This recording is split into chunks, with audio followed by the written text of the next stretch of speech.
Salut à tous et bienvenue pour cette présentation d'un multitool acheté sur Banggood, mais aussi disponible chez Gearbest, sans doute AliExpress, j'ai pas vérifié, mais bon, enfin sur plusieurs sites. Donc ce multitool, c'est une petite copie d'un Gerber. Maintenant, contrairement aux photos exposées sur le site, il n'y a pas la marque Gerber de gravé dessus. Donc il arrive dans un petit étui plutôt pas trop mal fait, classique, un petit peu assez grand pour mettre des multitools assez larges, ça serait appréciable.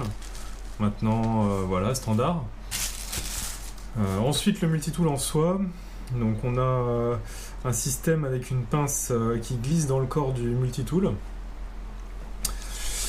Alors ça a ses avantages et ses inconvénients. Ça a l'avantage que le multitool est relativement compact une fois la pince repliée. Donc là voilà, pour sortir la pince, il faut l'ouvrir un tout petit peu, appuyer et hop, la pince glisse. Donc au niveau du feeling, il y a un peu de résistance en neuf. Donc l'articulation est pas parfaitement fluide, mais ça va, il n'y a pas non plus, ça n'accroche pas. La pince est assez étroite, donc ça c'est bien pour saisir des petits objets ou pour une utilisation bricolage. Une pince à sertir pour sertir des cosses ou alors pour dénuder des câbles assez gros. Et à côté de ça, elle fait pince coupante aussi, donc j'ai pas vérifié l'efficacité de la pince coupante, mais ça doit pouvoir couper des petits fils ou des câbles. Derrière ça, il y a une chose que j'aime pas trop, c'est qu'on est obligé de sortir, pour sortir tous les outils intégrés dans cette pince, il faut avoir la pince dépliée. C'est-à-dire qu'une fois la pince repliée, on peut rien sortir en fait. Voilà, tous les outils sont bloqués, on n'a accès à rien du tout quoi. Donc ça, contrairement à Laserman qui sur ses, par exemple Wingman ou Wave, etc., on a accès tout de suite à la lame, à un ciseau ou à une scie. Là, on a accès à rien du tout sans déployer complètement le multitool. Donc voilà, une fois déployé, là on peut accéder à une sorte de poinçon. Bon, utilité un peu réduite, on va dire. Petit tournevis de ce côté-là également. Et aussi une petite attache pour mettre une lanière que j'arrive pas à sortir, mais c'est parce que le loquet s'est enclenché. Voilà. Donc là on a le petit loquet. On a le petit loquet pour la lanière. Voilà. J'arrive pas à le sortir, c'est assez dur. Voilà, donc là, le petit loquet. Et de l'autre côté, on a le couteau également aussi de ce côté. Voilà, là pour sortir tous les outils, vu qu'il y a le loquet automatique. Donc voilà le couteau.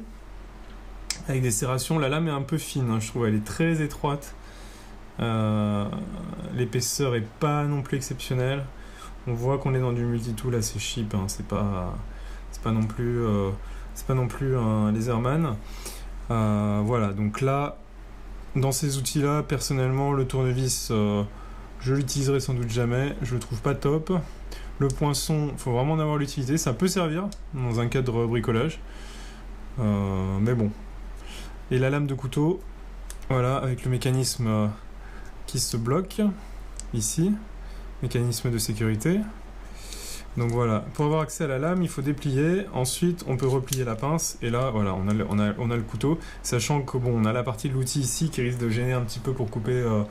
Voilà, on coupera pas quelque chose. Ça reste un petit couteau d'appoint, quoi. Ça reste un couteau d'appoint. Voilà.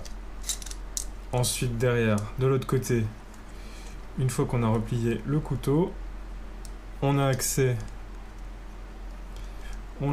à une lime et les traditionnels ouvre-boîte, décapsuleur et tournevis plat, avec tournevis plat petit et grand. Voilà, donc ça peut servir à la limite. Et la lime, à mon avis, peut servir aussi. Elle est pas trop mal. Faut voir comment vieillit la chose, mais ça peut être utile. Voilà, donc ce côté-là, je dirais un peu plus intéressant que l'autre côté. Maintenant, voilà, bilan des courses pour une dizaine d'euros, c'est pas trop mal, mais bon, ça n'équivaut pas un laserman même d'entrée de gamme type rêve.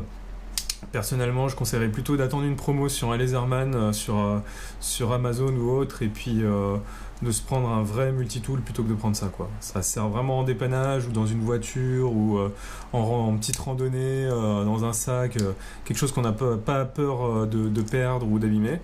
Mais pour une utilisation sérieuse, il y a vraiment mieux sur le marché. Voilà. Donc ne pas trop se laisser appâter par les photos. Ça reste du multitool d'entrée de gamme. Avec les contraintes que sont le déploiement total pour sortir tous les outils. Et dans les outils, un intérêt assez limité du point son, par exemple. On a vraiment, on va dire, la lime à la limite, et puis peut-être les tournevis et des capsuleurs qui peuvent être vraiment utiles, le couteau dans une moindre mesure, mais ça reste vraiment, voilà, ça reste plutôt une pince d'entrée de gamme. Donc à vous de décider si vous voulez dépenser votre argent là-dedans, quoi. Voilà. J'espère que ça vous aura été utile, et n'hésitez pas à liker, à vous abonner pour découvrir de nouvelles vidéos. À bientôt.